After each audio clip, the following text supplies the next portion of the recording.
Magandang araw mga beshi!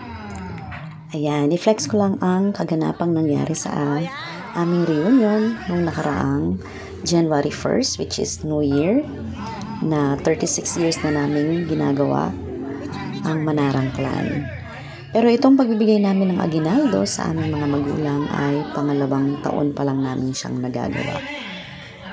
Ayan, kami magpipinsan-pinsan ay nag-iipon ng piso araw-araw para sa kanila.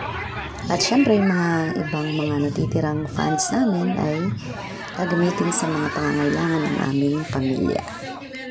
Ayan, syempre nanguna namin binigyan kanina ang aking tatay dahil siya ang panganay. Ayan, ang pangalawa naman ay si Darang Morley. Siya ang pangalawang panganay. Ayan, wala munang iiyak. Ayan, so nakakaiyak na naman ang makatanggap ng aguinaldo. Napakasimpleng bagay pero ang sarap sa puso na napapasaya namin sila. Ayan, ang pangatlo ay si Darang Uring na namiss namin na pumanaw na sa magkakapatid. Ayan, so ang nagrepresent ay ang aming pinsan na si Dikdik. Ayan, kasama niya ang syempre ang mga kapatid, ang mga pinsan namin Mercado family.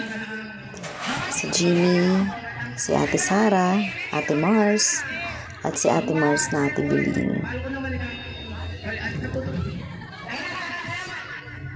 Ayan, sa ibang mga pinsan ko na Mercado family, namiss namin kayo.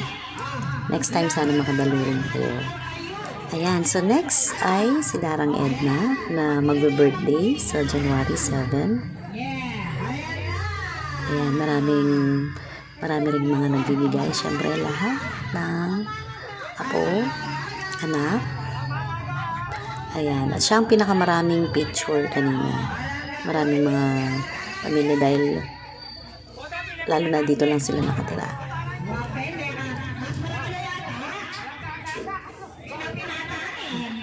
Nakakatuwa. Ayan, o diba, nakakatuwa, ang dami nagbibigay. May mga pahabol pa yan.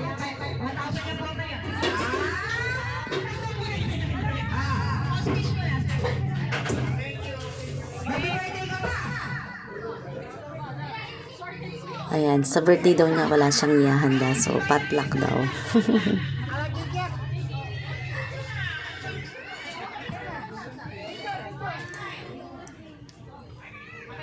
Ayan.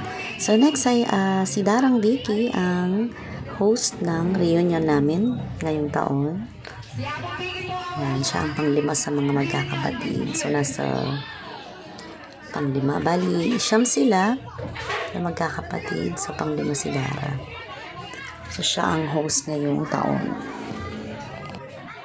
Ayan, maliban sa token at sa ampaw na binibigay namin sa kanila, ay nagkukusang magbigay din ang magpipinsan kami ng aguinaldo na galing sa bulsa namin. So kaya ang saya-saya nila. Pakinggan natin ang speech. Oh, di ba? May mga pahabol talaga.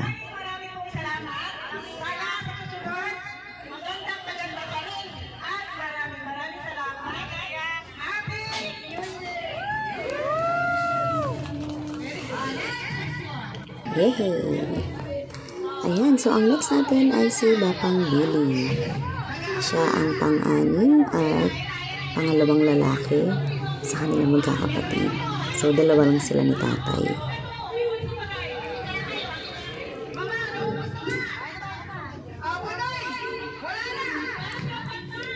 Ayan, siya yung pangalawang lalaki na pinaka-emotional.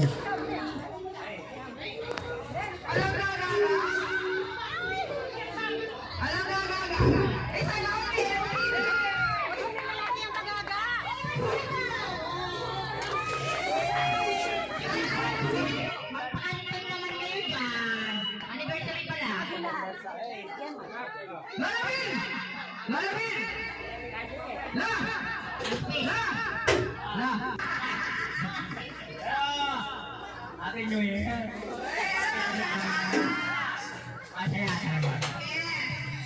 Ayan, tears of joy kanu kaya pinggagagayo. Happy New Year! Ayan, ang next in line naman ay si Darang Tess. Ayan, so syempre lahat sila may ampaw at may token. Kami yung ibinigay.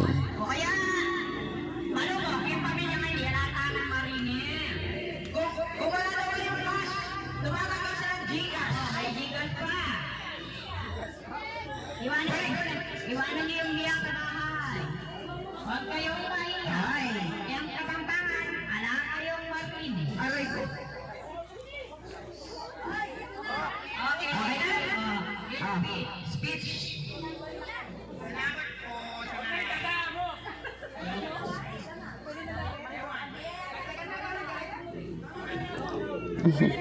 Nakapakatipid nilang mag-speech. Ayan. So, next na natin, after ng picture ay si Darang Lisa.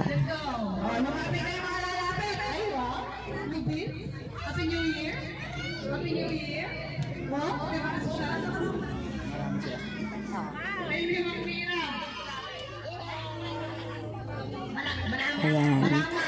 At si Gemma, ang aming pinsan na anak ni Darang Lisa, ay umuwi pa from Switzerland. Kasama niya ang kanyang tisay at magandang anak. Message. Thank you very much. Sorry. Happy New Year. Thank you.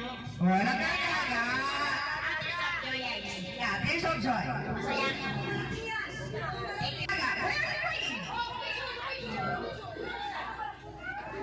Ayan, may tears of joy din siya. Siyempre, ang kasunod ay si Darang. Siyempre, ang pinakabunso ay si Darang Nora.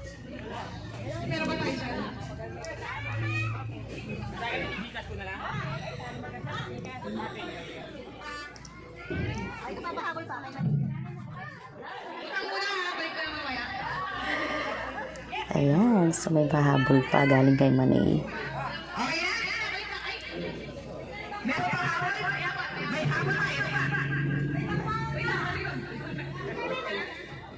Okay, salamat po sa lahat. See you next year.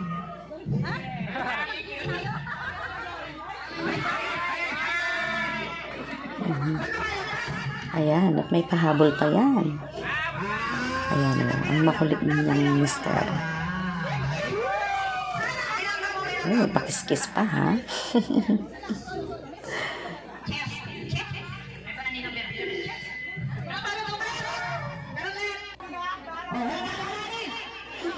Ayan, syempre, meron silang isang ampon na doon na rin nakatira sa kubo.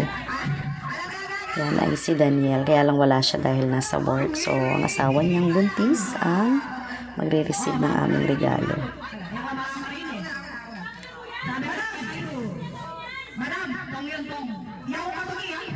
Ayan, emotional din siya at naiiyak.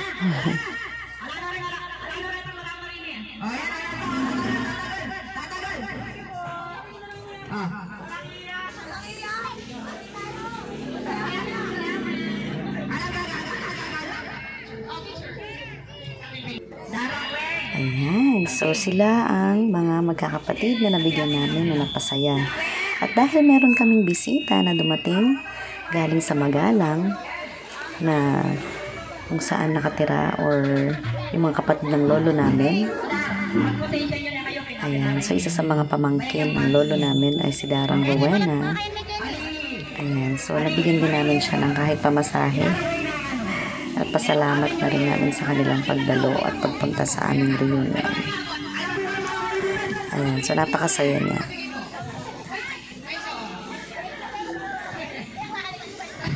Ayan, hanggang dito na lamang po ang aking pag-share sa inyo ng aming kaganapan sa aming reunion. At isa lang yan sa mga kaganapan na may share ko. So, may mga late uploads din ako. So, habangan nyo po at wag po sana kayo magsasawang manood.